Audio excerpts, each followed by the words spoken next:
हरे कृष्णा। श्रीमद् भगवद गीता यथारूप अध्याय 8 भगवत प्राप्ति।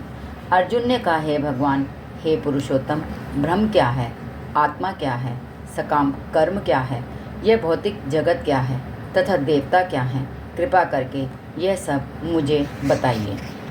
हे मधुसूदन, यज्ञ का स्वामी कौन है और वह शरीर में कैसे रहता है और मृत्यु के समय भक्ति में लगे रहने वाले आपको कैसे जान पाते हैं। भगवान ने कहा, अविनाशी और दिव्य जीव ब्रह्म कहलाता है और उसका नित्य स्वभाव अध्यात्म या आत्म कहलाता है।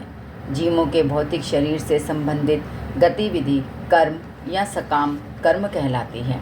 हे देहधारियों में श्रेष्ठ, निरंतर परिवर्तनशील यह भौतिक प्रकृति अधिभूत भौतिक अभिव्यक्ति कहलाती है। भगवान का विराट रूप, जिसमें सूर्य तथा चंद्र जैसे समस्त देवता सम्मिलित हैं, अधिदेव कहलाता है तथा प्रत्येक देहधारी के हृदय में परमात्मा स्वरूप स्थित मैं परमेश्वर अधियज्ञ यज्ञ का स्वामी कहलाता हूँ। और जीवन के अंत में जो केवल मेरा स्मरण करते हुए शरीर का त्याग करता है, वह तुरंत मेरे स्वभाव को प्राप्त करता है, इसमें रंच मात्र भी संदेह नहीं है। हे कुंती पुत्र, शरीर त्यागते समय मनुष्य जिस जिस भाव का स्मरण करता है, वह उस भाव को निश्चित रूप से प्राप्त होता है। अतएव हे अर्जुन, तुम्हें सदैव कृष्ण रूप में मेरा चिंतन करना चाहिए और साथ ही युद्ध करने के कर्तव्य को भी पूरा करना चाहिए। अपने कर्मों को मुझ में समर्पित करके तथा अपने मन एवं बुद्धि को मुझ में स्थिर करके तुम निश्चित रूप से मुझे प्राप्त कर सकोगे। हे पार्थ, जो व्यक्ति मेरा स्मरण करने में अपना मन निरंतर लगाए रखकर अविचलित भाव से भगवान के रूप में मेरा ध्यान करता है, वह मुझको अवश्य ही प्राप्त होता है।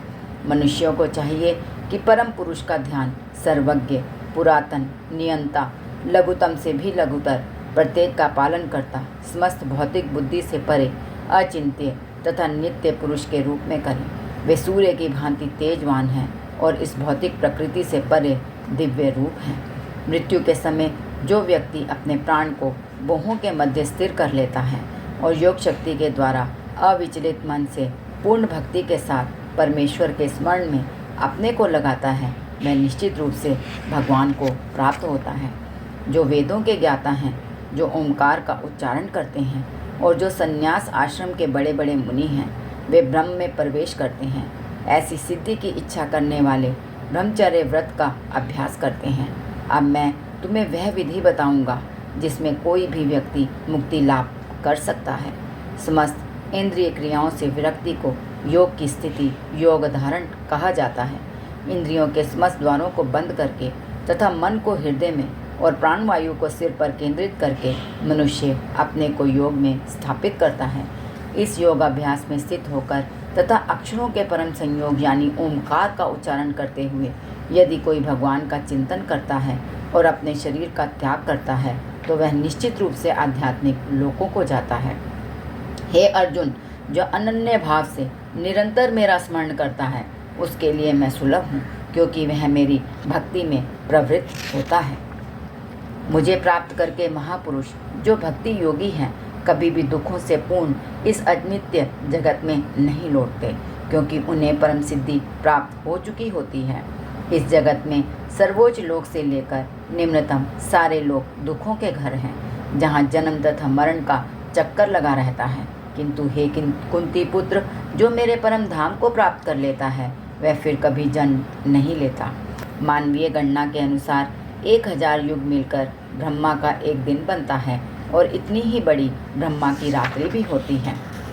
ब्रह्मा के दिन के शुभ आरंभ में सारे जीव अव्यक्त अवस्था से व्यक्त होते हैं और फिर जब रात्रि आती है तो वह पुनः अव्यक्त में विलीन हो जाते हैं। जब जब ब्रह्मा का दिन आता है तो सारे जीव प्रकट होते हैं और ब्रह्मा की रात्रि होते ही वे असहायवत विलीन हो जाते हैं। इसके अतिरिक्त एक अन्य अव्यक्त प्रकृति है जो शाश्वत है और इस व्यक्त तथा अव्यक्त पदार्थ से परे है। यह परा, श्रेष्ठ और कभी नाश न होने वाली है। जब इस संसार का सब कुछ लय हो जाता है, तब भी उसका नाश नहीं होता, जिसे वेदांती अप्रकट तथा अविनाशी बताते हैं, जो परम गंतव्य है, जिसे प्राप्त कर लेने पर कोई वापस नहीं आता, वही मेरा परम धाम है। भगवान जो सबसे महान है, अनन्य भक्ति द्वारा ही प्राप्त किए जा सकते हैं। यद्यपि वे अपने धाम में विराजमान रहते हैं तो भी वे सर्वव्यापी हैं और उनमें सब कुछ स्थित है। हे भरतश्रेष्ठ, अब मैं तुम्हें उन विभिन्न कालों को बताऊंगा जिनमें इस संसार से पलायन करने के बाद योगी पुनः आता है अथवा नहीं आता। जो परब्रह्म के ज्ञाता हैं वे अग्निदेव के प्रभाव में, प्रकाश में, दिन के शुभ क्षण में, शुक्ल पक्ष में या जब सूर्य उत्तरायण में रहता है, उन 6 मासों में इस संसार से शरीर त्याग करने पर उस परब्रह्म को प्राप्त करते हैं। जो योगी धुएं रात्रि कृष्ण पक्ष में या सूर्य के दक्षिणायन में रहने के 6 महीनों में दिवंगत होता है, वह चंद्रलोक को जाता है, किंतु वहाँ से पुनः पृथ्वी पर चला आता है।